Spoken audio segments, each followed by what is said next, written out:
Okay, and I will not be able to respond to all questions immediately, but I will try to go back through the chats and respond to them when we take a break for people to write notes and so. As well as if I can get to something this week, I will make a note of it to try and address it next week, right? And if I don't address it, just keep asking it till I do, or have your parents send the question through. So if it's an important question that you need answered, right? That would be okay. All right. So these are the poems that I would like to get through for summer. It's probably a dream, and we probably will not get through all. There are 20 poems in all on the CSEC syllabus, right? And these are 8. We have 4 weeks. My hope is that we could do 2 per week, except I already know today we're probably only going to get through 1 because there are a couple other things I want us to do. Is World of Prose the same as World of Poetry? It is not. Prose would be the short stories, and some schools do the short stories, the prose, and some schools do a novel. And then poetry is the collection of poems. Now, it's not essential that you have the World of Poetry in front of you. It's not even probably necessary, but it might make your life simple if you put all the notes in one place so that when you are using the book in school, you have the notes in front of you to add. Or some of you may already have notes in your text, so you might have less to write down because there are already notes in there, right? All right. So if there are no more questions pertaining to this, I'd like to change the slide. So I won't be able to give everybody all the time they need to write down notes from every single slide. So what you could do is screenshot and write it down after, or you could go back to the recording. That's actually the homework, to go back to the recording, go through it, and complete any notes that you didn't as yet, right? All right, so I'm going to the next slide. All right, so homework, go back through the recording, complete your notes, whatever you didn't do, right? To get to the recording, it'll be available tomorrow, not today, but tomorrow. It might be available today, but most likely tomorrow. Most the recordings will be available for sure the day after. So iLoveLessons.com, and you're looking for the tab that says Summer Recordings, and it should be under there. This one should be called by the name of the poem, Dulce Decorum Est, which you'll see in a minute, right? And so next week, we want to do a little quiz on the poem. Nothing hard, just to remember, help us retain what we did, right? So, okay, I'm putting the link in the chat as requested, as a good request, right? So there's the link in the chat, right? And some of you may already know it or have it or use it, the link to the website. So great. Are we practicing essays? I hope so. We will have to see how our time runs. So next week, for example, after we do, this is the dark time, hopefully we will plan an essay using This is the Dark Time and Dulce Decorum Est, right? And for students who are serious and they would like to practice an essay, I would be happy to read them, right? But we may not have time in class, nor would it suit the needs of the entire class, since some people are in lower forms and they may not write essays in lower forms, right? All right. So we're going to the next slide, right? That was a reminder about the poem. Okay. So first, let's start with studying poetry. When we are studying poetry, so we have 2 objectives today, right? One is to just remind ourselves how to go about getting notes from the different works that we're doing. No, you don't need to buy the book. I simply suggested that since many schools use the text, if you own a copy of the text already, to just get it for the notes, right? All right. So 2 objectives today. One is to go over how we go about studying literature, in particular poems. And then the next objective is to look at the poem Dulce Decorum Est, right? If your school doesn't use the book, no problem. The poem is in the presentation itself, right? All right, so when we are studying poetry, what do? We are looking for the things that are in bold. We are looking to see what are the experiences that the speaker has in the poem? What are the events that happen in the poem? What does the poem tell us, right? This is the what. Usually, this is the easiest thing for students to pick up on, right? They could figure out in a few sentences what the poem is doing, right? Do you have to write this down? You could jot it down in point form. Yeah, you could write it down. You probably should write it down. So your heading would be studying poetry. And then underneath, you're making a note of the things that you need to look for in a poem, right? So the first thing, the most obvious thing, is the overview or the synopsis, right? You need to also think about who is reciting the poem, who is telling you, who is saying the poem to you. It is not the poet, believe it or not. The poet is a person, but oftentimes the poet wants to get a message across, and the message comes through the voice of somebody who's not a poet. They construct a person or a group of people in a poem to tell us the message, right? So we do not assume, so this poem is written by Wilfred Owen. We do not assume that the experience in the poem is an experience Wilfred Owen had. He saw someone who had the experience and he wrote the poem as the person who had that experience. It may be Wilfred Owen, but it may not be, right? All right, so who is doing the telling? Who is the speaker? And another word that we sometimes see for this is persona. So let me actually write that in here, right? So if you see the word, you will know it, right? So the persona in the poem is also the speaker in the poem. Is it a woman? Is it a child? Is it a teenager? Is it an older person? Is it a turtle? Is it a blade of grass? Who or what is telling the poem, right?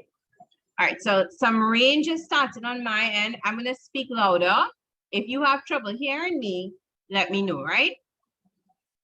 All right, next thing we're looking at is the devices in the poem. So as we read, we need to be able to see the devices, or sometimes they are called techniques, right? And sometimes they are also called figures of speech.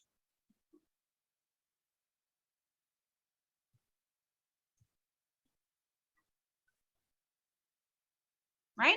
So you can write devices alone, but the thing is, oh, I left out an N here by techniques. When you see these other words, understand that they are saying the same things. They mean the same thing, right? So they mean, does he write to use similes? Does he write to use metaphors? Are there images? What, all of the devices that we know, which ones is the writer using? All right, then we also need to think about what is the theme of the poem? What is the message of the poem, right? Now, somehow students get in the habit of, if a teacher says, what is the theme? They give a one-word answer. They say war. The theme of the poem is war. The theme of the poem is suffering. The theme of the poem is gender. But that is not at all what this question means. What is the poem saying about war, right? What is the poem saying about gender? In society, are there specific roles, specific things that women must do and that men must do? Is the poem saying that these roles are restrictive? Is the poem saying that these roles are important? What is the poem saying? Is war useful? Can war rejuvenate us and make us feel alive? Or is war a terrible experience? Is war necessary? So the poem, there are many things somebody can say about the one word, right? What is the poem saying? What is the speaker in the poem saying, right? And we will figure that out when we read the poem and we understand what the words in the poem mean. We'll get the idea.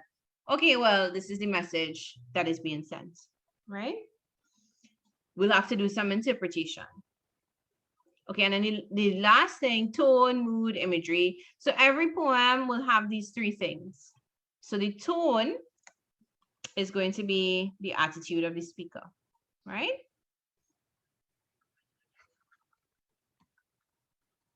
Attitude of speaker. Okay. The mood is how someone feels when they read it.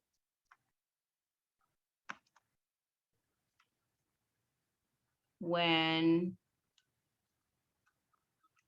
he or she reads it. Right? So think about when a teacher walks into a classroom, if the first thing they do is tell you a joke, right? Then the attitude of the speaker, the attitude of the teacher, you could say is maybe lighthearted. Or it could be encouraging, or it could be warm or friendly, depending on the joke and the purpose for the joke, right? The mood that is created in the classroom then, when the students hear the joke, could also be lighthearted, but it could also be relaxed. It could be relieved, because maybe they had a test to get that day and teacher walks in, tells a joke. That means they're not getting the class, so they're not getting the test. So they feel a sense of relief, right? So tone and mood might sometimes be the same thing, but they are not necessarily the same word all the time, right? So tone belongs to the speaker. So think about it. When you say something, you have a tone, and maybe your mom has mentioned to you that you have a particular tone, and perhaps that tone needs to change, right? And then the mood is how you feel when somebody speaks to you. How does the way that they speak make you feel? All right.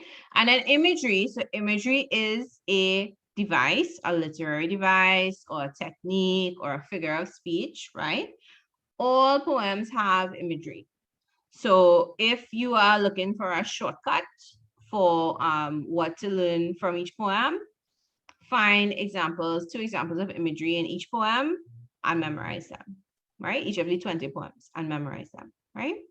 So they're in all the poems. Questions don't typically specify CSEC questions, right? They don't typically say compare these two poems in terms of tone, or in terms of mood, or in terms of imagery. But it could be useful to know those things, right? So that's why my notes as well, you might as well kind of note them, but you're not necessarily, it's unlikely that you will get a question asking you to be able to talk about these things specifically, right? All right, if anybody has any questions about this slide, you can put it in the chat. And is anyone still working on the slide? Anybody needs more time? I can give maybe 1 more minute, and then after that minute, we have to move on. And then if you need it again, you could either come back to it in the recording, or if you take a snapshot, sure. Can I repeat imagery? Yes, I will repeat it, and then you will see it again in a later slide with the note written, right? So imagery, I was saying that all poems have examples of imagery in them. Imagery refers to using words to appeal to one's senses. So it creates something that you see, the words, they create something that you see, or it creates something that you feel like you could touch, or it creates something that you feel like you could hear, or it creates something that you feel like you could smell or taste. That is imagery. So we have 5 senses, as far as we know. There are 5 types of imagery, right? Now, poetry was a lot more engaging to readers when we did not have TV and movie theaters and YouTube and the internet. This was how people got their entertainment, through words. Nowadays, you'll have a lot of actual images competing with poems. So poems may not seem so exciting, right? All right, so I think I need to change slides now. A few more seconds if anybody wants to screenshot. I'm going to count to 20 and then I'm going to change the slide, right?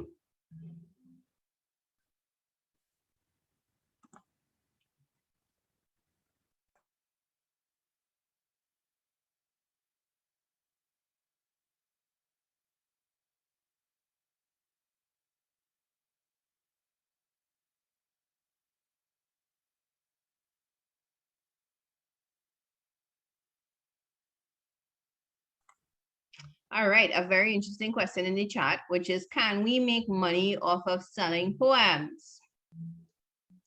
Can we, guys?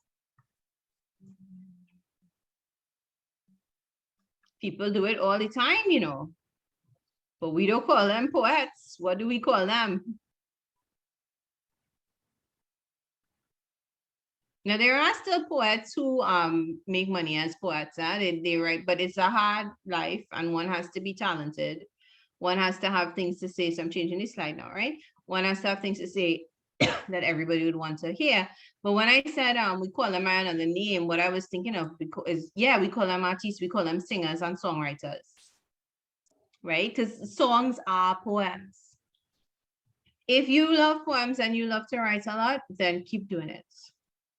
And you could find ways to share them with everybody. You could put them up on a blog. You could find places that are looking for poems to publish. All right, so question, are we doing the same? Are we doing the 20 poems, same 20 poems for January? The poems there are, I think, two or three changes. However, most of the poems on our list at the top, in the first slide, are the same for both the Jan and May exams, right? I think the one difference is a lesson for this Sunday, but I'll double check. What poems are coming for CXC, so I can try to put that into this presentation, or else answer that question for next week, right? So I'll make a note of it. What poems for CXC and, well, for CSEC, and I will get the list. I will put together the list for January 2023 and May, June 2023, right? Because it is slightly different, because there is the syllabus is changing from January to June, right? All right, no, you don't need to write down this slide. If you don't have to write this down. So this is really for a discussion. Why do students study poems? So why do you all study poems? Well, the first reason is probably because the people who wrote the CSEC syllabus told you that you have to, right? I mean, most of you all probably wouldn't sit down and read poems if you didn't have to. But I can see from your comments, some of you all do. It is fun. Yeah. Some of them, okay, so some of you, if you study history, yeah, you do have to read poems as part of history, because poems, you do not need to write this down. This is just for discussion, right? Poems help us understand people's experiences. So the main reason we probably look at poems is because we are told we have to, right? But one of the good things about poems is that they inspire our feelings, they affect our feelings, right? And they make us want to do things, change things, make things better for other people, change ourselves. That's what a good poem could do, right? The other thing to keep in mind about why we have to study poems, and this last reason is probably the one that everybody should relate to. Poems are all around us. Every song that you listen to on the radio is a poem set to music, right? When people speak, sometimes their language is poetic, especially when they're trying to get you to do something for them, or inspire you to do something for them, or if they're trying to comfort you because something bad happened. Language takes on a kind of a poetic quality. If they're trying to sweet talk you into something, right? They want you to do something, and they have to convince you. Yeah. And any fiction that you read. Now I put manga here as a joke because I don't read it, but I'm sure lots of people in the class probably do. Okay, well, it's a joke to me, but it's probably serious to you all. But all of the things that you read have poetic qualities about them, whether you notice it or not. Are there bad poems? What do you all think, guys? Are there bad poems? Are some of them on the CSEC syllabus? If we think that there are bad poems, you could use the Zoom functions and raise your hand. Anybody want to answer?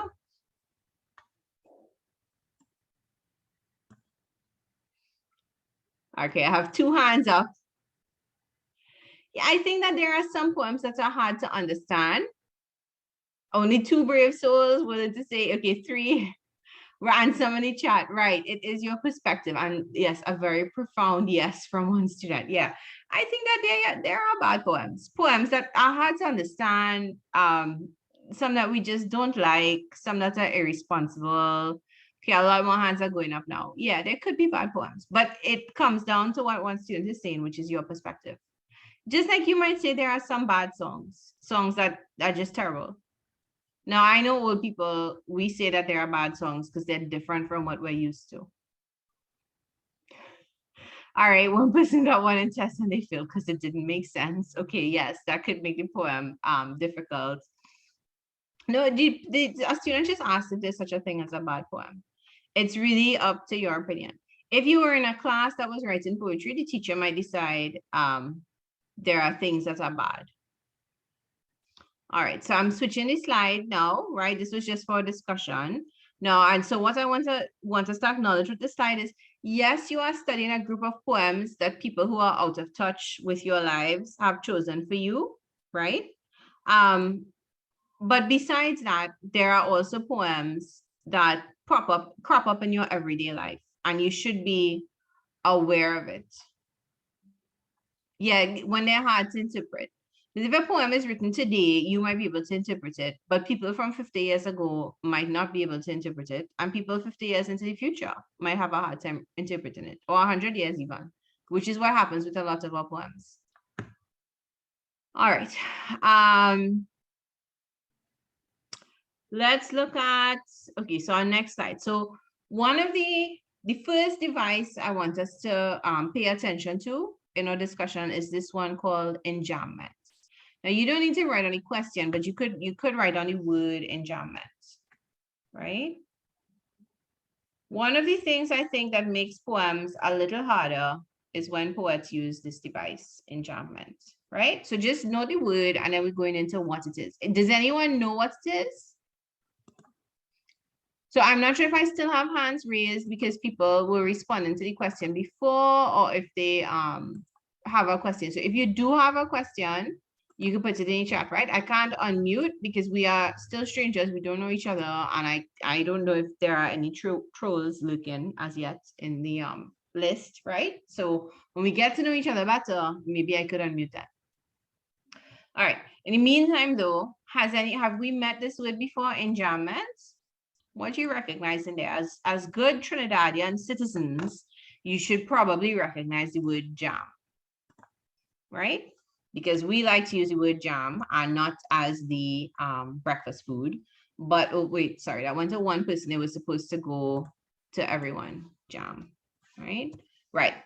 We like to use it as a verb, traffic, and as part of a noun, traffic jam, everything jam up together. Your handwriting have no spaces. Yes, this is a literary device, Enjambment. Okay, right. Okay, so some of you are putting the definition in the chat. Very good. So the continuation, when you have a poem, poets, they use Enjambment all the time. And that's one of the things that makes poems difficult for us to understand, right? All right, so look at these words. I watered them once. What do you say? What does this mean? You watered what? You had a garden. What did you water? Did you pour water on some sand? What did you water? Right? I watered them once. Okay, we don't know. Then here's another line.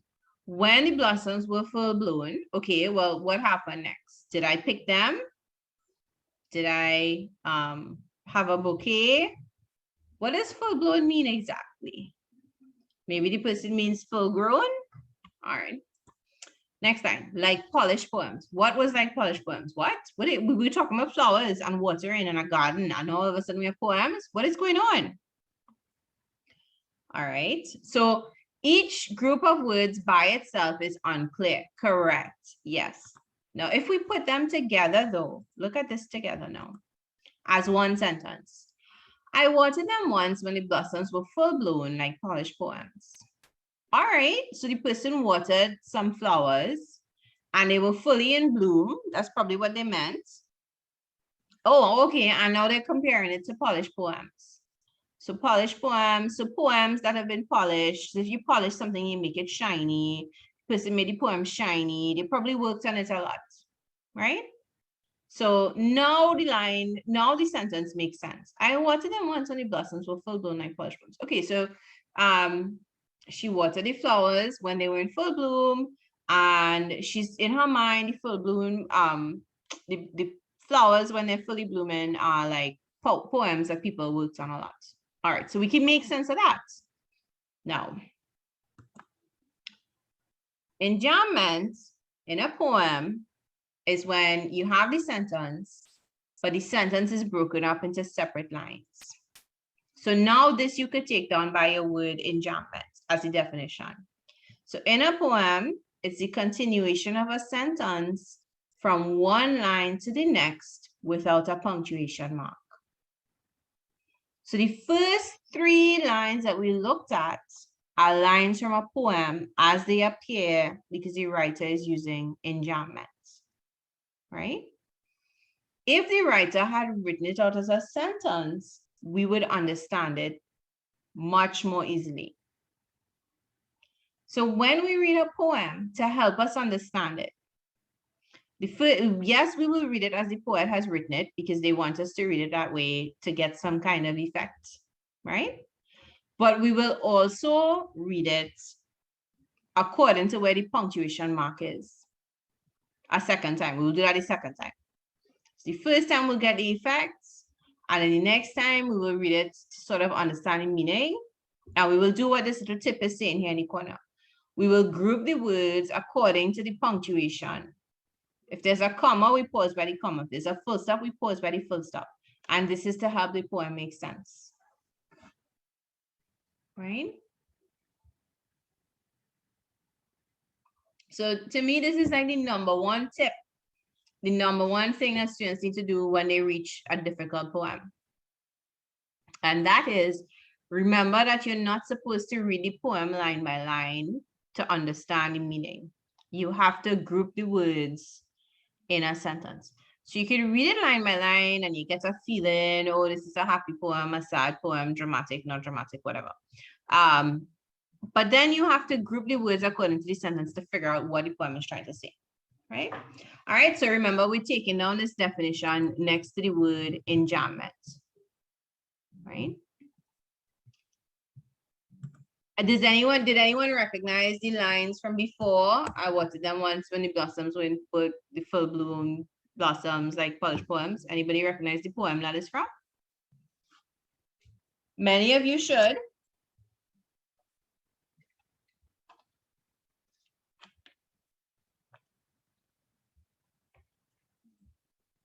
The 3s, 4s, and 5s, right, is from Orchids. The poem Orchids. Which students have a terrible time with because they're like, why this poem is so short? What does it want from me? Why is it trying to confuse me? And the thing that makes it hard is how the poet has written it, use it in enjambment. Well, one of the things, right? I see lines are from Orchids. Okay, anybody still taking on the definition?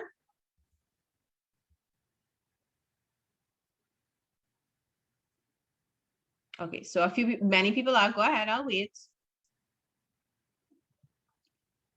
If I ask and most people say they're done, then I'll move on. If most people say they're still writing, then we will wait. Okay, so the word, I'm just typing it back in the chat. The word is enjambment. J-A-M-B-M-E-N-T, right? Enjambment is the device.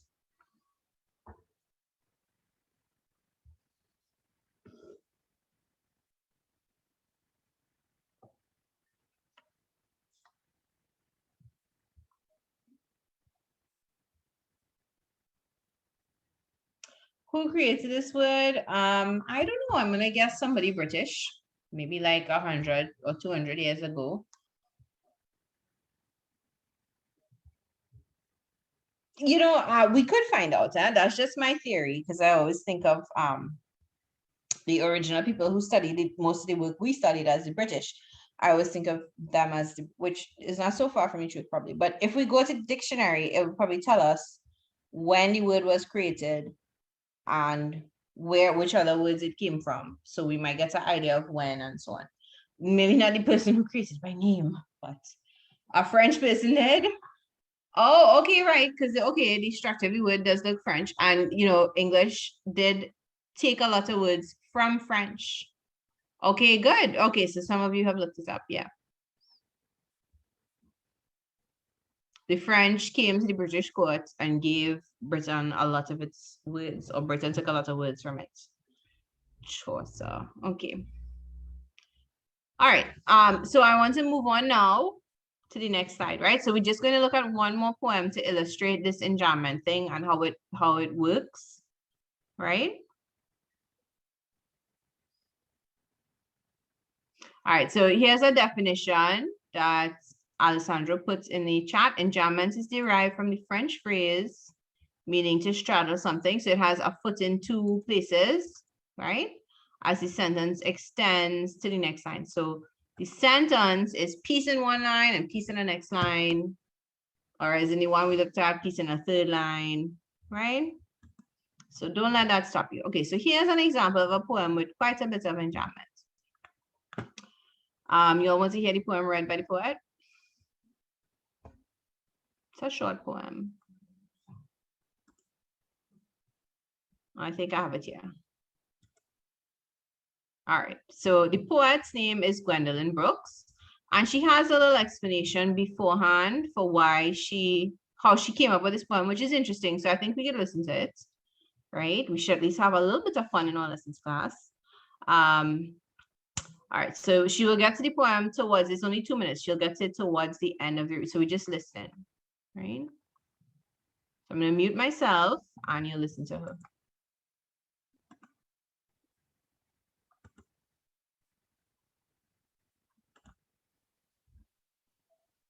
Thank you. I guess I'd better offer you We Real Cool. Most young people know me only by that poem. I don't mean that I dislike it, but I would prefer it if the textbook compilers and the anthologists would assume that I've written a few other poems. I wrote it because I was passing by a pool hall in my community one afternoon during school time, and I saw therein a little bunch of boys, I say here in this poem, 7, and they were shooting pool. But instead of asking myself, why aren't they in school, I asked myself, I wonder how they feel about themselves. And just perhaps they might have considered themselves contemptuous of the establishment, or at least they wanted to feel that they were contemptuous of the establishment, might want to thumb their noses month that everybody loves. This poem has been banned here and there, considered a sexual reaction, if it helps anybody. But I was thinking of music. The pool players, 7 at the Golden Shovel. We real cool, we left school, we learnt late, we strike straight, we sing sin, we then gin, we jazz June, we die soon, left school, we learnt late, we strike straight, we sing sin, we then gin, we jazz June, we die soon. I'm going to read you 3. Okay, so she gave a little background before she starts the poem. And when she reads the poem, do you hear how she's emphasizing the we? So she says, we real cool, we, and then there's like a pause, left school, we look late. Mine is not as interesting. My reading is not as interesting as his. We strike straight, we sing sin, we fit. So the we gets it gets some special attention from the reader because it's by itself at the end of each line, right? And her poem, when she reads it, she's kind of rhythmic. It creates a kind of a rhythm, right? So that is what enjambment is supposed to do if we are reading poems the way that we should. Yes, so The link will be posted. So in the presentation itself, there's the link at the bottom, as well as there is a slide with the links that we're using today for discussion, right? And so we'll post the links separately in the description, right? All right, so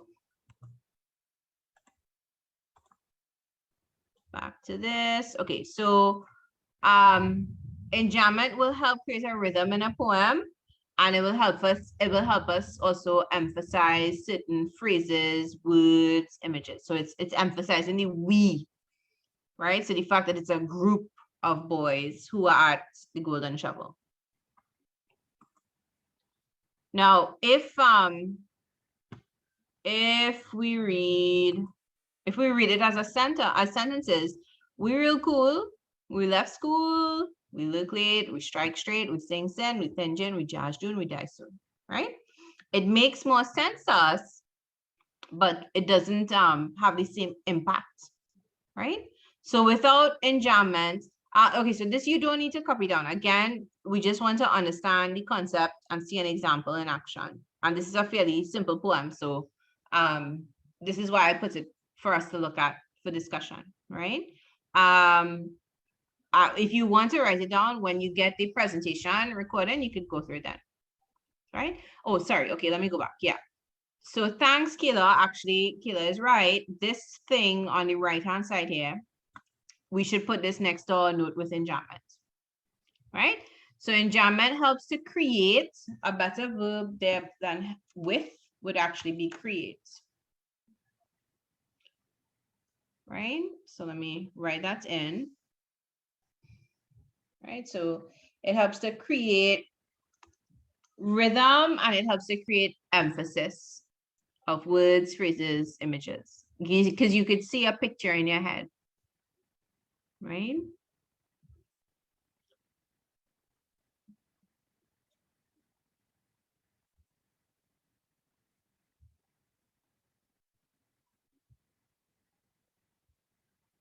Yeah, imagery. It helps to create imagery, you could also say.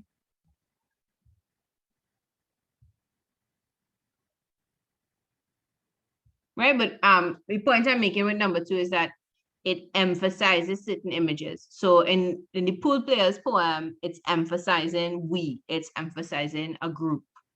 Now, if y'all are walking on the street and you see a group of 7 people, you look into a building and there are pool tables. So if this is Trinidad, it's probably a bar. And you look into a place and you see a pool table and you see 7 guys around it playing pool. Does that what is our impression of that? Do we feel like, okay, these are approachable people, I can go ask them for directions? If they are school age, for example, like you know in your head they should be in school because they look young? Or do we think I better keep walking, if I interrupt them that could lead to trouble? Right, because it gives off the impression of a gang, right? Now she says in her introduction, indifferent to the establishment, meaning they're indifferent to the people around them. But if we see a group of 7 people who are breaking the rules to play pool, we think gang, we think not safe company, right? Now she is conveying all of that through the repetition of the word we. So we, and it's by itself because of enjambment at the end of each line. So it's also creating an image for us because we could see a group of 7 in our head, or we could see a group of guys in our head playing pool, right? Now she is saying 7, well, I think everybody assumed guys, and she said it's a group of guys that inspired the poem. It would be the same for girls. If we saw a group of 7 girls, we might also keep walking, right? All right.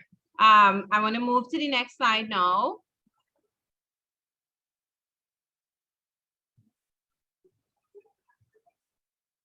So let's see.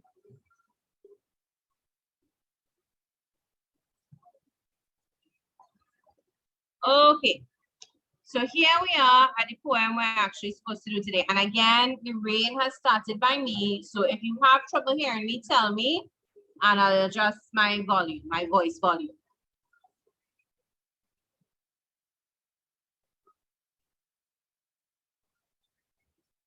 All right, so we will need to read the poem, and then we will need, do you have to write this down? No. You can screenshot it if you want. I don't recommend copying on the poem at all. That would be a lot of time and not worth it, right? So you can screenshot it if you want, or if you have the poem, well, great. Or you could just make a note of the title of the poem and put your notes, the title and the author, and put your notes under it, right? All right, so here we go.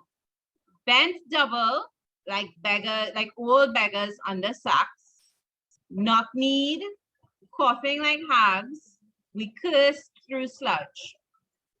Till on the haunting flares we turned our backs, and towards our distant rest began to trudge. Men marched asleep, many had lost their boots but limped on bloodshot. All went lame, all blind, drunk with fatigue, deaf even to the hoots of gas shells dropping softly behind. Gas, gas, quick boys, an ecstasy of fumbling, fitting the clumsy helmets just in time. But someone still was yelling out and stumbling and floundering like a man in fire or line. Dim through the misty panes and thick green light as under this green, dim through the misty panes and thick green light. As under a green sea, I saw him drowning. In all my dreams before my helpless sight, he plunges at me, guttering, choking, drowning. If in some smothering dreams, you too could pace behind the wagon that we flung him in and watch the white eyes writhing in his face, his hanging face like a devil's, sick of sin. If you could hear at every jolt the blood come gargling from the frost-corrupted lungs, obscene as cancer, bitter as the cut of vile, incurable sores on innocent tongues, my friend, you would not tell with such high zest to children ardent for some desperate glory, the old lie, dulce et decorum est pro patria mori. All right, so I want you all to read it again to yourselves, and I want you to identify if there are any words in the poem that you are unfamiliar with. Either you look them up and you can put the meaning in the chat, because if you are unfamiliar, somebody else might be unfamiliar, but too shy to say so, right? Or you could ask and together we will discuss it, right? So read it over, find any unfamiliar words that you need to know the meanings of. And in a minute, we will go through and discuss what it is saying.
Okay, guys. So thank you for the chat. No, I wasn't talking. I was just underlining things as people put messages and also words that I thought we might have trouble with. So let's make sure we understand these. And if there's any word that you see for the first time, yeah, make a note of it, right?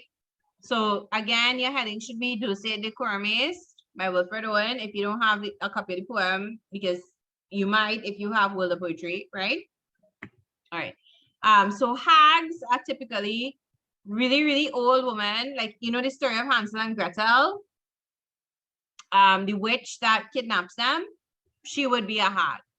Or every movie that she's in that she's portrayed as an old woman with like a long nose and yeah, clumpy hair, hag, right? All right. When they talk about haunting flares, they mean bombs being dropped, right? Gas bombs being dropped. All right, now I did not underline trudge, but if you're trudging, you're walking very slowly and you're very tired. Yeah. All right.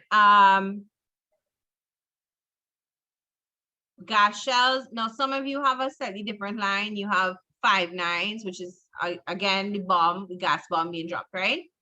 So ecstasy usually is a happy feeling, overwhelming feeling of great happiness or joyful excitement. But it's just used to mean like a lot of it, right? Everybody hurrying to get their helmets on before the bomb was dropped, right? Floundering means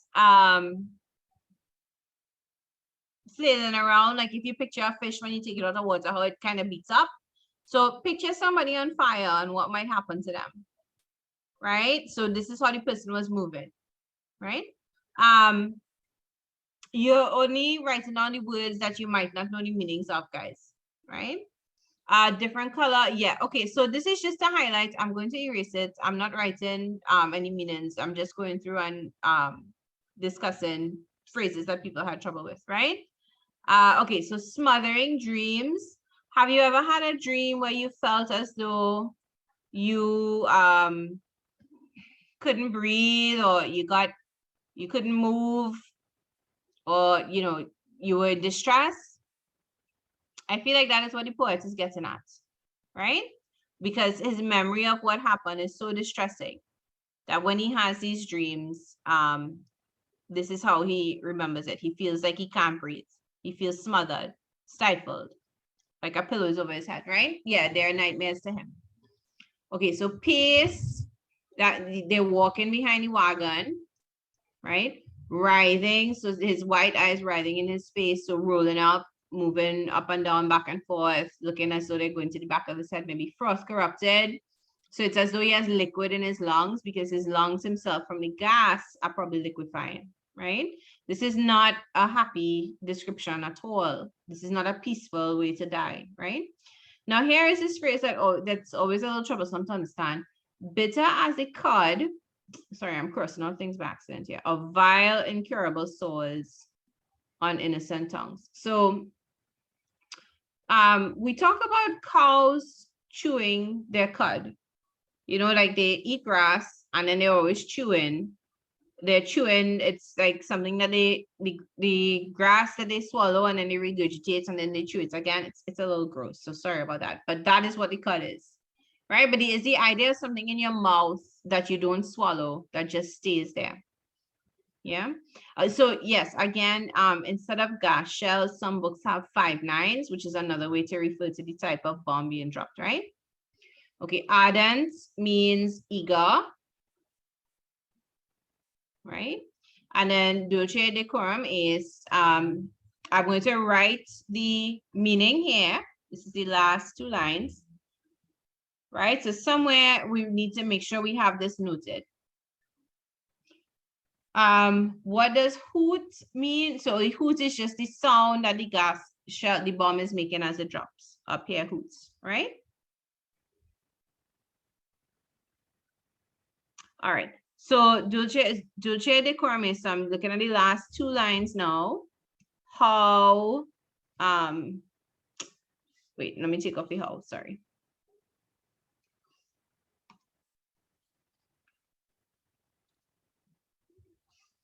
Okay, so it is fitting and just. Now there are slightly different transitions, right? But this is the general meaning. Fitting and just to die for one's country, right? So you could explain it different ways, but that's a general idea. It's the right thing to do to die for your country, to join the army, right? And die for your country. That's what the poem is saying. No, that's what the phrase is saying, not what the poem is saying. All right, I'm looking at the time. It's 12:30. Do we have any other questions about the underlined words or any other words in the poem? Sure. Trudge is when you are moving through something and it's hard to move through. So your steps are like heavy and it's difficult. Fatigue is extreme tiredness. So they're so tired, they feel like they're drunk. They can't control themselves properly. What happens when you're drunk? You can't control yourself. You want to collapse. There's so much of it.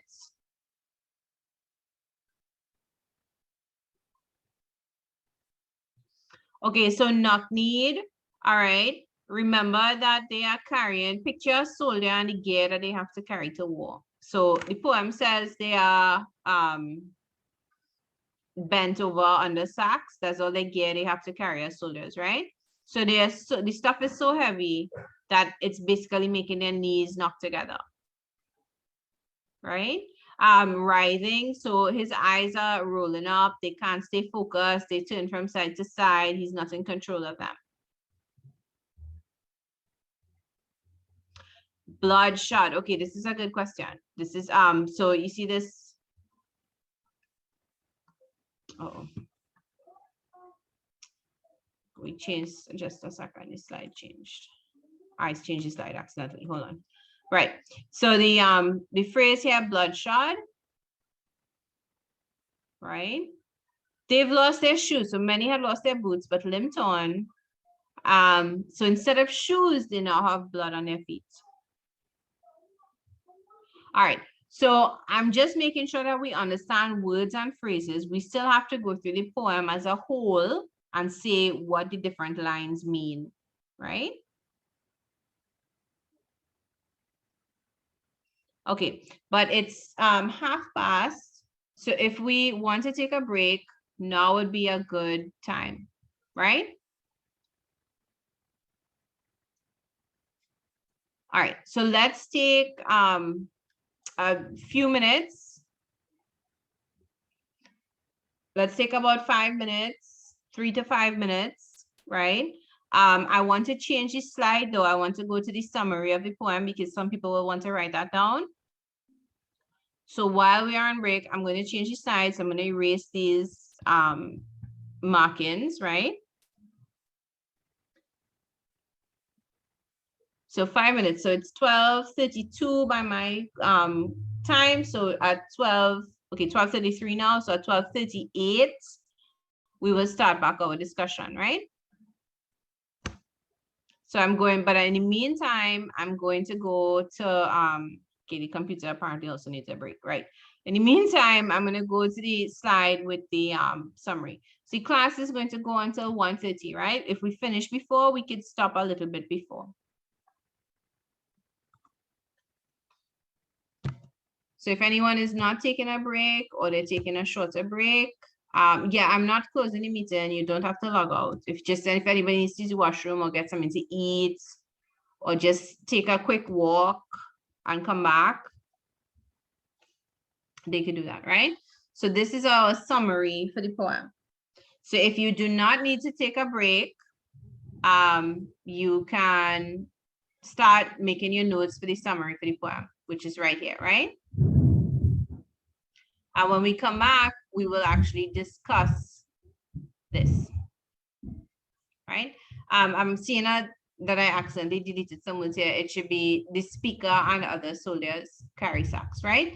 So I'm muting myself just for a few more minutes. And if you are not taking a break, you could work on the side, taking the notes down in point form or as they are.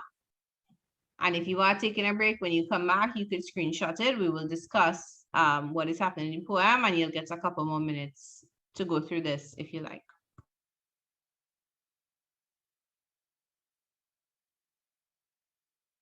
Recording. Okay, so let's go back to the poem, right?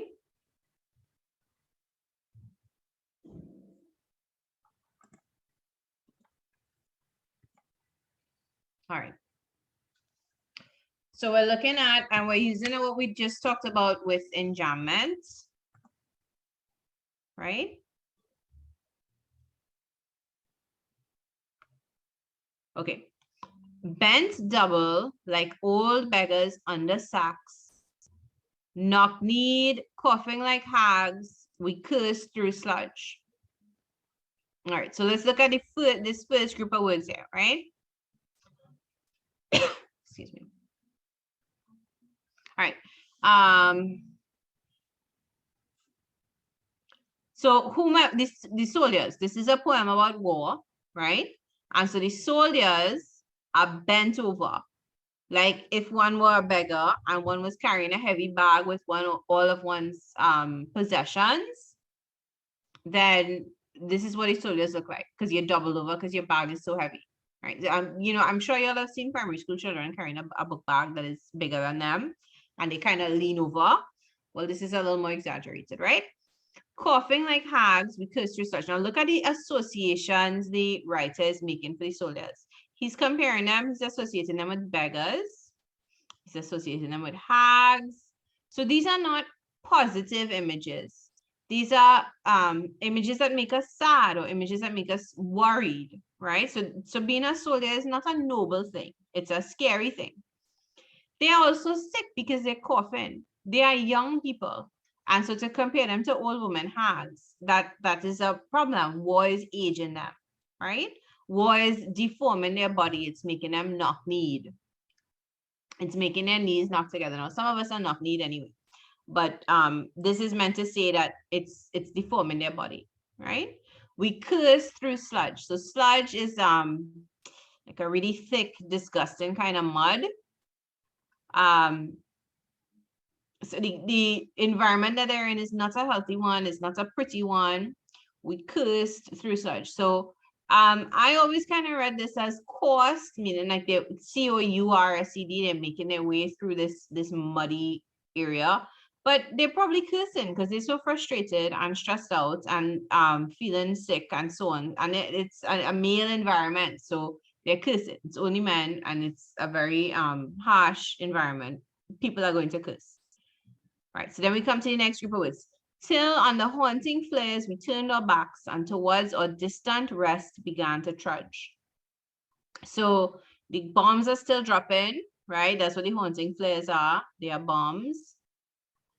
Right, and up here we noted they were sick and old, right? And it's important to note that the war is making them sick and old, because when you go down to the end and you're talking about the recruitment, it's children they're recruiting, right? And so the war is making these children, these very young people, sick and old when they go to fight, right? All right, so bombs are falling. They turn their backs to the bombs and they start to walk towards their distant rest, right? So their distant rest is probably in trenches. They're far away from wherever their camp is. If you all have seen Wonder Woman, you'll remember that the first one. You'll remember there's a scene where she's in the trenches with soldiers right before they cross no man's land, right? If we have time, I'll show it. I have the clip queued up to show it, but depending on the time, we'll see it or not. Then trudge, the movement is, it's hard, they're tired, they're walking slowly, they're dragging their feet, right? That gives the idea of tired. Also giving the idea of tired is men marched asleep. They're tired. If you are carrying a heavy pack and you have a long distance to walk and you have a physically demanding job, and I mean, you're going to be tired. Bombs could drop on you at any moment, tired, right? They lost their boots, but limped on, bloodshot. So now we're looking at this line here. So they have no shoes. Their shoes are gone. Why are they bloodshot?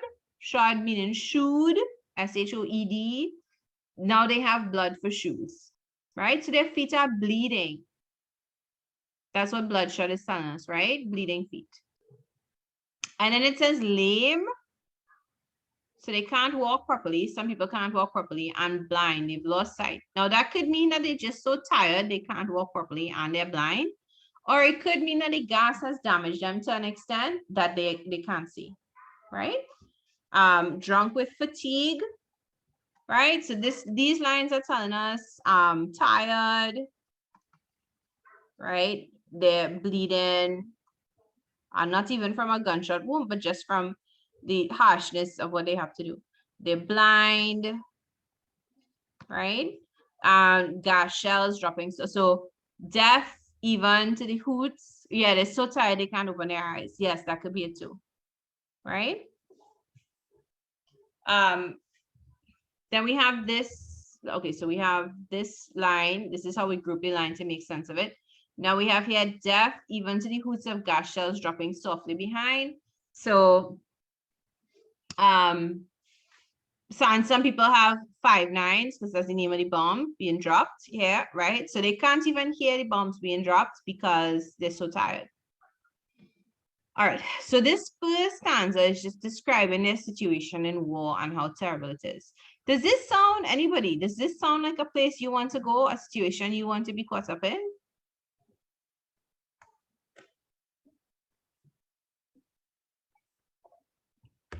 No, it doesn't. What if at the end of it, you were going to get the country's highest honor? Highest medal for which is, oh, I can't remember. Oh no, this is terrible. I can't remember what medal that is first. Would you want it then? No, they probably wouldn't give you a salary or money. Yeah, they might give you recognition. Well, the Purple Heart is not ours. I think that's the U.S. Award for Military Valor. But right, okay. So if this is how war was described to us, then we would not want to sign up.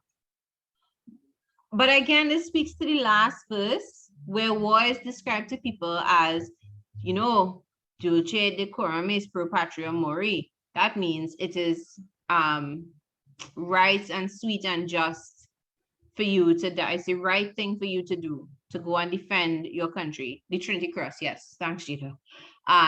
It's the right thing for you to do, to go defend your country and die for it. That's the best, the highest honor you could get, right? So all of this is to say that, hey, that is not the truth. Were people forced to go to war at different times in different countries in history? If they had a shortage of soldiers, yes, they would conscript people in. But what he is discussing here is not forcing people to go to war. It's persuading them with a false story of what war is and what war will do. All right, so the next stanza now, a gas bomb drop. So gas, quick boys, and ecstasy of fumbling, fitting the clumsy helmets just in time. So again, we have to group the words for it to make sense. So here, and then, well, you have a comma there, but really this is going on to all the way down here, right? So an ecstasy of fumbling, fitting the clumsy helmets just in time. So they pull on their helmets, phew, in the nick of time. But wait, one person doesn't manage to get his helmet on in time, and he gets caught by the gas. So what happens? It's as though he's been set on fire with actual fire or with a chemical that eats away at us. Lime, not lime juice, but lime, the chemical that destroys flesh, right? So yeah, he is dying. He's going to die in front of their eyes. So which is a horror in itself. Having to see somebody die is not, it's a horror. It will stay with you, right? Yes, the chemical was burning his skin. All right, then we come to this piece, which I know these are a little bit, this line is a little bit confusing. So let's see if we get it.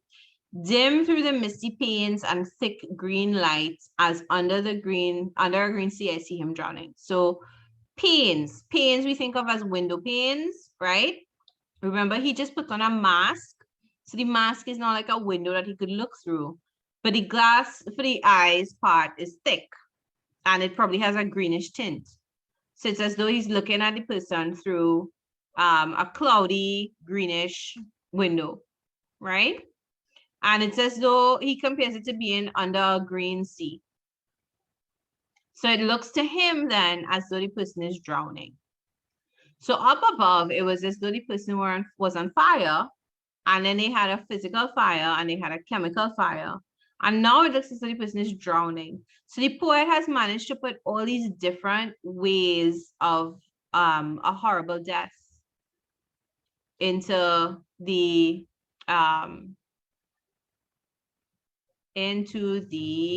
poem. All right, so a question: if the chemical burns the skin, and why does a gas mask protect your entire body from it? Well, they are also wearing their uniforms, so I guess that is doing some protection too. And what you're probably pointing out then is that it's not it's really inhaling it that might be toxic. I never looked it up. I just accepted the poem for what it said. But maybe the person is taking poetic license, and it's really that inhaling it is what causes the body to be destroyed. All right. In all my dreams before my helpless sight, he plunges at me, guttering, choking, drowning. So the poet has chosen to put these two lines by itself for impact, right? Up above, we had where the soldiers were describing their environment, right? Then we had where the gas hits them and it kills one person in particular. And now we've moved forward in time. The speaker in the poem, in all my dreams before my helpless sight, he plunges at me, guttering, choking, drowning. So he still is dreaming about it, right? These are his nightmares that he's having, right? And if the person is probably reaching out, trying to get help, guttering, choking, drowning, and he still dies in his dream, right? So it's one thing to have witnessed the terrible experience of war. It's another thing to have seen someone die in front of your eyes, someone that you knew. And then it's another completely different torture to be remembering it and dreaming about it, because maybe you're suffering from PTSD later on, right? So on many different levels, in many different ways, the poem is bringing home all the terrors of war, or many different terrors of war anyway. Wasn't the person who wrote this with a soldier in the World War? Yes, he was, right? So at the beginning, I stressed that personas and speakers may not necessarily be the poet. Sometimes it could be, sometimes it could not be. In this one, this could have been his experience, as well as it might have been an experience of another soldier that he's writing about, right? And the war in question is World War I. Right? So it's World War I that we're talking about here. Okay. So now we're looking at the last stanza, right? So again, the setting for the poem has changed. He's addressing now the person who is doing the recruiting for war. If in some smothering dreams, you too could pace behind the wagon that we flung him in and watch the white eyes writhing in his face, his hanging face like a devil sick of sin, right? So this semicolon is kind of like a full stop. So let's put our end in here. So he's telling the recruiter, if you had been there, and if you could walk behind the wagon that he was in, and if you could see how much he was suffering, if you could hear all the blood coming out of him, and if you could see his lungs dissolving in front of you and him coughing it up, all of these terrible things, if you could see all this trauma, then you would not go around telling people so enthusiastically, right? My friend, you would not tell with such high zest. You would not go around with so much enthusiasm and tell these young boys, because in this setting it would be boys, right? Or these young people who want to make a name for themselves, that the best way to do that is to go fight for and possibly die for your country. Right? So all of this is to come back to the recruiter and say, if you knew the truth of it, if you yourself were on the battlefield and you saw how terrible it was, you wouldn't come and try to convince people to go do this, right? Okay, so just now I used that term, which is not necessary for the poem, PTSD. This is not necessary for the poem, right? Post-traumatic stress disorder, right? So after you experience something traumatic, as he would have experienced in war, the memory stays with you, it haunts you, it might give you nightmares, you might not be able to sleep, you might sleepwalk, you might not be able to eat, you might be afraid it would happen again. Not just people who have been to war suffer from PTSD, people who are also victims of violence, domestic violence, other kinds of violence can suffer from PTSD, right? People who go through any kind of trauma can suffer from PTSD. But again, that is not necessary to the poem. It is also not a major part of the poem. It's an important part though, that he remembers and he still has nightmares about this part here. The death that he witnessed.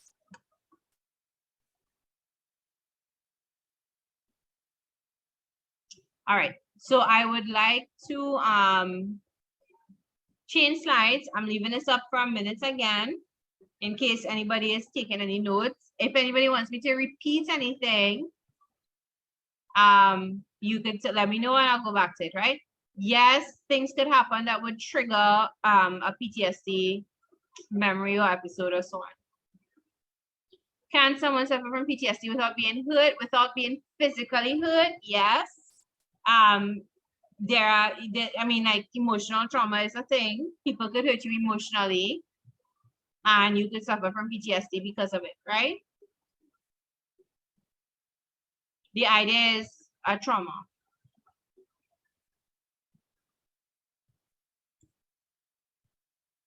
All right, so I'm just muting myself to give people a chance to write if they want to. And in a minute, I'm going to change the slide, right? If we have any more questions about the poem, let me know, right?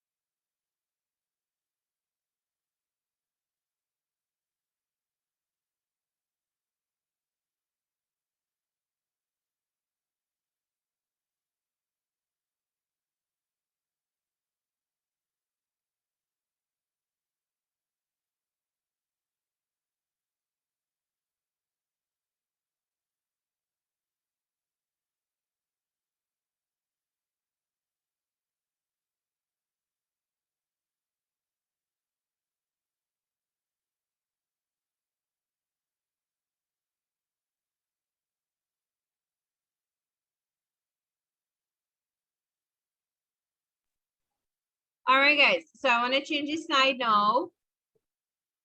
So I'm going to erase these markings and move on. Now, right now, you might feel like you understand this poem so well and it's such a vibrant poem. And if that's the case, great, that's what we want. Now, remember that your memories will fade over time, right? Think about, what's the last movie you went to see in any cinema at all? Or even on your computer or at home? What's the last movie that you saw? So Uncharted, okay. Jujutsu Kaisen, all right, I don't know that one. Sonic 2, okay. So now think about how much of it you remember. And compare it to how much of it you remembered the day right after you watched the movie. Now so some of you are saying all, you might remember generally what happened, but do you remember every single detail? If you watch it again, you will, let's be honest with ourselves and let's think about this, right? You remember, you may not remember every detail of the set, for example. You may not remember every line that was said. And as time goes, you know, a lot more of that will fall away from your memory. So if you are doing literature for CSEC, you have to revise to help it to stick. Some people say if you revise something close to when you did it originally, you'll remember more of it. Right? Some people say, okay, I sound like I'm preaching. Let me move on. The point is, we're not actually stopping at this slide as yet. Let me go back to the summary slide. Right. So if you were working on a summary slide, I'll give you a few more minutes for here.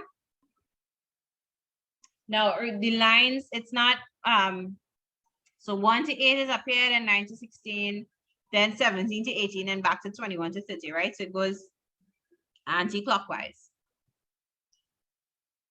Right, you have to revise if you're doing this 60-sec and you want to do well on your exam, right? The memory of it is not going to be enough. I mean, that's the same for anything, I suppose. Just like, you know, if you're a physical person, you do exercise, you have to keep doing it if you want to maintain your strength. If you're trying to lift a certain weight, you have to keep working at it. If you're trying to run a certain number of miles, you have to keep working at it.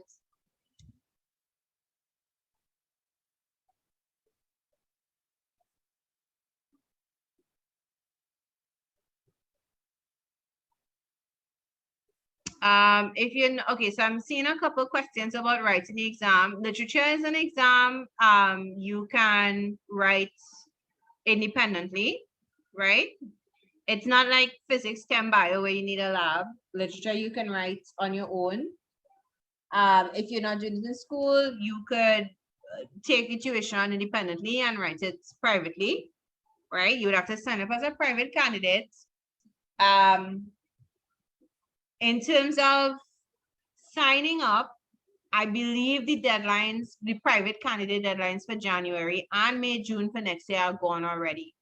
So some of you have signed up, which is great. Then you'll write in January or May, June accordingly. That's for private candidates, right?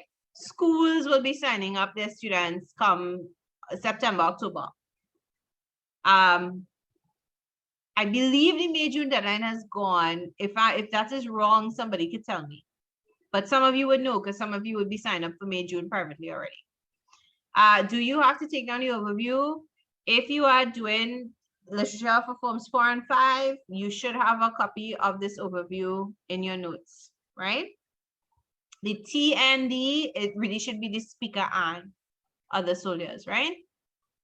If you are not doing literature for forms 4 or 5, well, if as part of the topic, you should have the notes anyway, but you could summarize if you like. I've been told that my summaries are very long, sometimes longer than the poem. Well, I think those people are just haters, but that's okay. The literature paper is not hard if you like reading and writing. If you struggle with writing a little bit and you don't practice, then it will be a little hard. If the way that you take notes is screenshotting, then go ahead. Okay, so TND is an error that I cannot fix quickly right now. It should really be the speaker and other soldiers. Carry sacks and cough. English A and B is compulsory in your school. Great. I like the sound of your school. Great. Yeah, the student is typing this in the chat. Do I write poems anymore? Not really. I used to when I was younger, but using language creatively is not my thing anymore. Now I like to use it for writing down notes. Okay, guys, if you scroll up, you should see the TND. Yes, if you stay with us in September, we'll be doing 12th night. If you are not planning to stay with us in September, but you need help with something in 12th night, you could let me know and I will try to facilitate. This is the literature class, not the English class. All right, can I move on from this side? Do you need English B to be a lawyer? I think it would help, but I think law, they take, I believe it's, you don't have to have English B for law in every school, but it helps because literature is really about your ability to read difficult things and find evidence to support a point that you're making.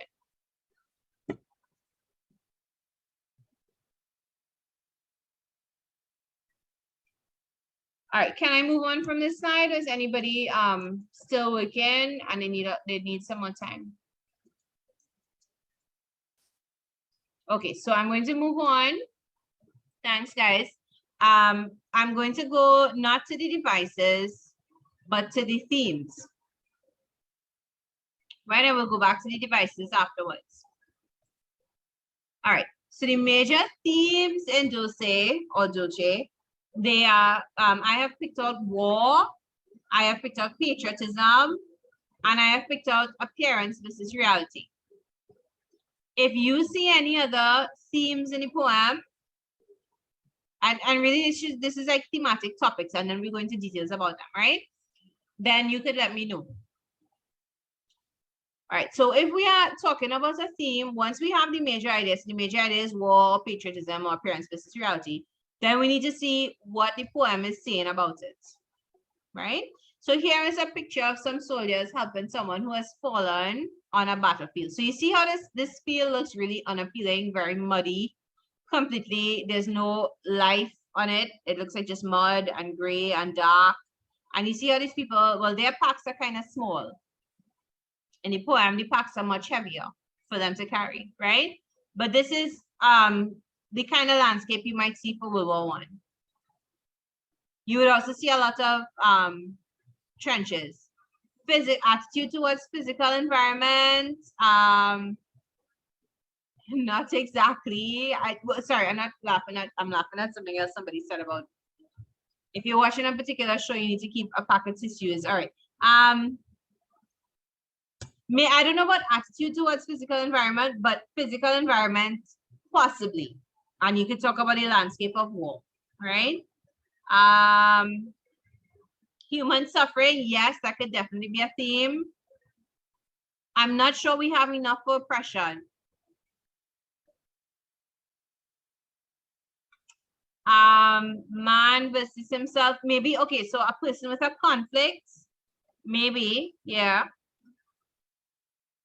All right. Okay, no, we're talking about the poems, not the themes in the picture, but yes. All right. Okay, so that's the other thing about CSEC. They could ask, there's no set list of themes. So you have to know the work well, and then you have to have common sense. So if they ask you to write about poems that discuss people who are suffering, you could choose this one. That discuss people who are exhausted, you could choose this one. That discuss people who are unkind to others, maybe you could choose this one. Right? People who are experiencing pain, you could choose this one, right? But those are not typical themes that one would expect to see when we discuss a poem. So I'm choosing the ones that you might most likely see, but be aware they could call these by different names. All right, so let's look at the themes, and then we will go back to techniques, right? And hopefully we will have time for all of this. All right, so when we are discussing a theme, we need to do so in a particular way for an essay, that is, right? Now, remember that a paragraph is like a sandwich. Oh no, this is pink still. Right. So you have to have a topic sentence, just like in English, but for some reason it's like harder for people to do in English. Maybe that's my lettuce, maybe this is my burger patty, here are my tomatoes, and here's my bottom piece of bread, right? So this is my concluding sentence.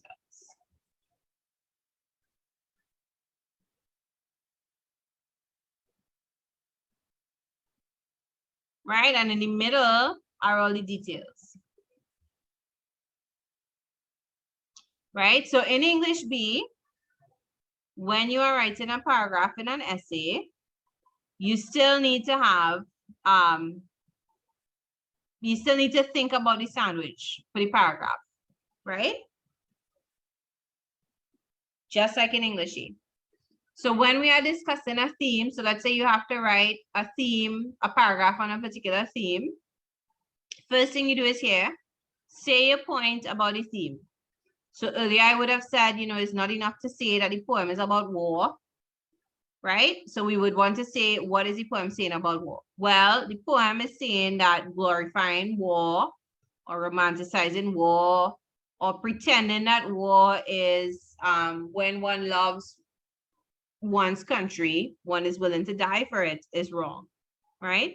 So the poem condemns the glorification of war as love for one's country. Yes, you should make a note of the slide. If you don't have time to finish it, you'll come back to the recording and do it then, right? Everybody is hungry. Everybody's admiring my sandwich. Yeah. Okay. So we do not want to say something like the poem is about war or the poem shows war is bad. The first one is too general. The second one is just too basic, right? We want to explain what we mean by bad. Why is it bad? You could also say the poem depicts the suffering that takes place in war. The poem depicts the hopelessness of war, right? You could depict any of those things. Yes, I would like you to have a note of the slide, right? Because we are looking at how to develop the theme, right? So this is the first part here. Say your point about the theme, right? That's the top piece of bread. Then the next thing you need to put is your evidence. So I have evidence 1 because presumably you could have evidence 2, evidence 3 to make your paragraph longer, right? So the old lie, dulce decorum is pro patria mori. So I have taken the last 2 lines of the poem. That will be my evidence. And then I'm putting in my explanation, right? So you'll notice a pattern here. This pink is infiltrating, right? Point, then evidence, then explanation,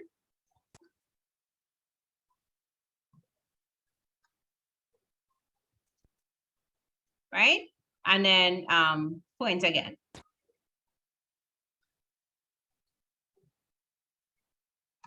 Right? So my abbreviation is PEEP.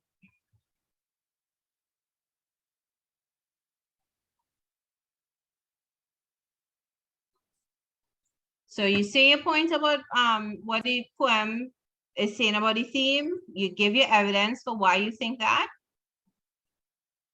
And then you explain how it is your evidence helps you to see that, right?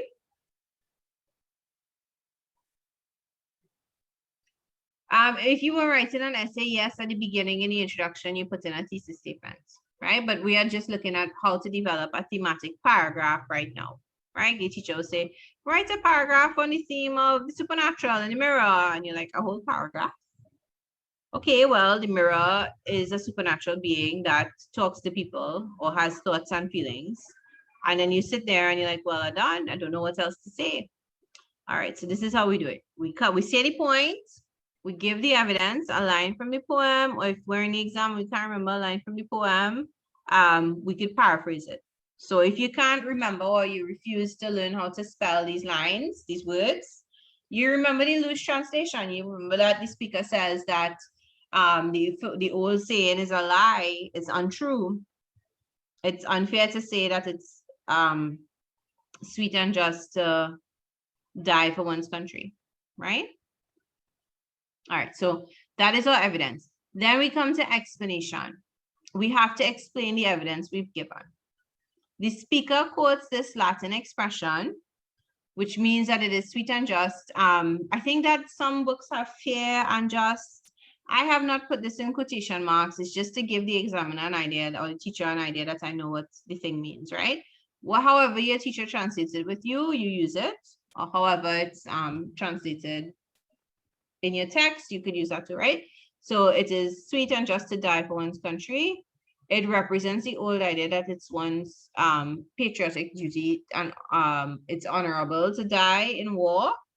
However, he criticizes this idea and condemns war by calling this a lie.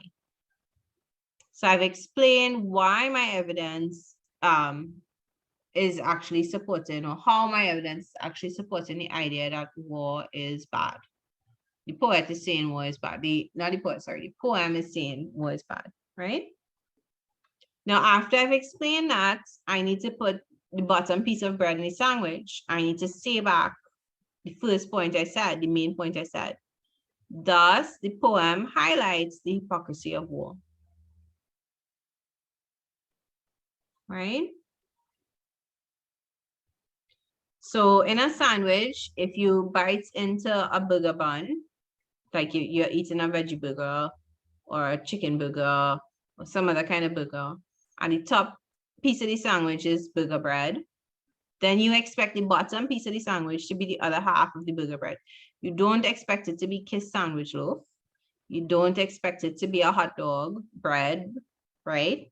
You expect it to be burger bread because that's what you started off with. So whatever you said as your opening point for the paragraph, you need to come back and say it again at the end. And just as how the top part of the burger bun is not exactly the same as the bottom part of the burger bun, right? Your wording will be a little different. It's the same idea, same circular shape, same, maybe it's white or maybe it's whole wheat, right? But it's a little different. There are no sesame seeds. It's a little flatter. It's not as substantial. It's not as attractive. Well, people have already read your paragraph. They just need to be reminded of the main idea. It doesn't have to be too exciting. You just say it back, right? Okay. Can I go to the next slide, or anybody still working from this?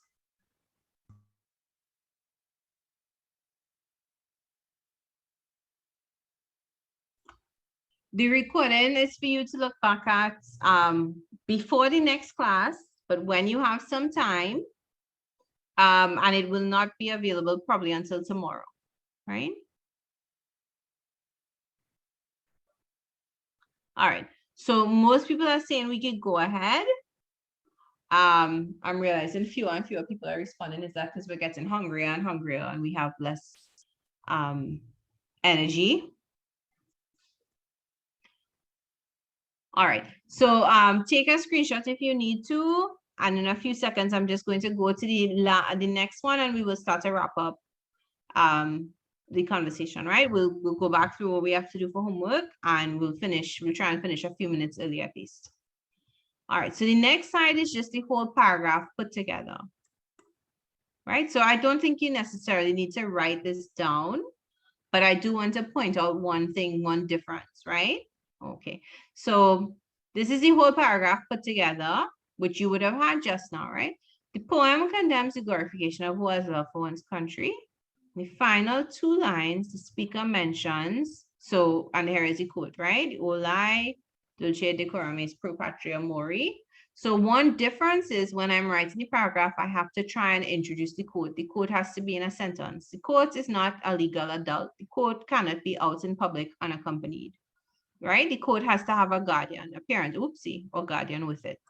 And the parent or guardian is this, in the final two lines, the speaker mentions, comma, and you put in the quote, right? It must be attached to something. It cannot be unattached, or the quote police will come arrest it, aka your teacher with a writing pen. All right. The speaker quotes this Latin expression. So this is the explanation again. And then at the end is the sentence, the bottom piece of the burger bun. Thus, the poem highlights the hypocrisy of war, right? You say back the point. All right. So if anyone wants to screenshot this, go ahead. But it's basically the same thing from the first page, except for the additional line to introduce the quote, right? And then I'm going to go back for a second.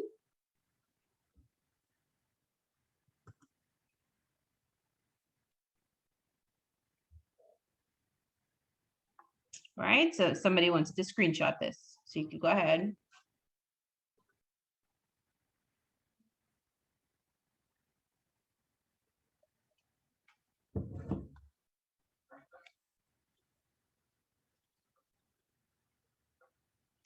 Okay, so let's, I just want to show you one more thing, and let's discuss what we will actually do for homework, right?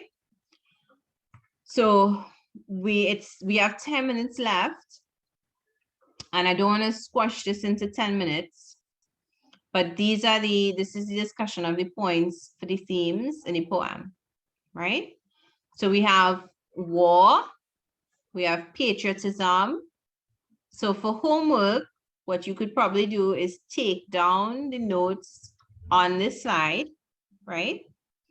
As well as on the next slide, which is on appearance versus reality, right? So the presentation gives more detailed notes on war, on patriotism, on appearance versus reality in the poem, right? So for homework, you could take down these notes on the slide so that next week when we meet and we are going through these, it will be a little faster, right? Now, the other thing we have to do is to go back through literary devices because we didn't get to touch on those. So if you are taking down those notes for homework, so finish out the thematic messages first, and then you would go back to, let me get to this slide, right? You would come to this point, literary devices, right? And you would make these notes as well. And then we would continue on from here. So we still have to discuss how to develop a literary device, right? So this would be the second part of note taking for homework. I think my Zoom taskbar might be blocking a piece of this. Let me see if I can move it. I cannot. All right. We'll figure out something next week. So again, let me go over the homework. And what will have to happen is if you didn't screenshot it, you'll have to come back to the recording and you will pause it, right?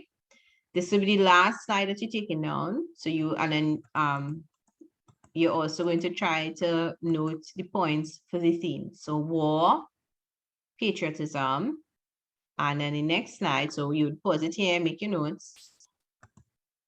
And then you go here, appearance versus reality, pause it here and make those notes, right? Any order you do it in is fine. I am suggesting since we started theme, you finish off theme and you go back to the literary device, right? Now we took a little longer today because I wanted to go over enjambment as well as how to format when you're writing a paragraph when you're talking about theme. Next week, we will finish up this discussion and we will also go to the devices and then we will go to This is the Dark Time, My Love, right? And I will double check for next week the poems that are on for CSEC January 2013 and the ones that are on for May, June 2013. I'm sorry, 2023, not 2013. Right? All right, guys. So everybody understands what the homework is? Anybody has any questions?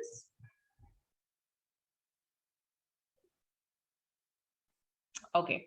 So once we are clear on what the homework is, you could go ahead and log out, enjoy the rest of your day, and we will continue next week. And if you have any questions, you could remain and put them. Okay, so someone would like to go back to the overview. I'm going to go do that now. I'm going to pause the recording and we'll do that now, right?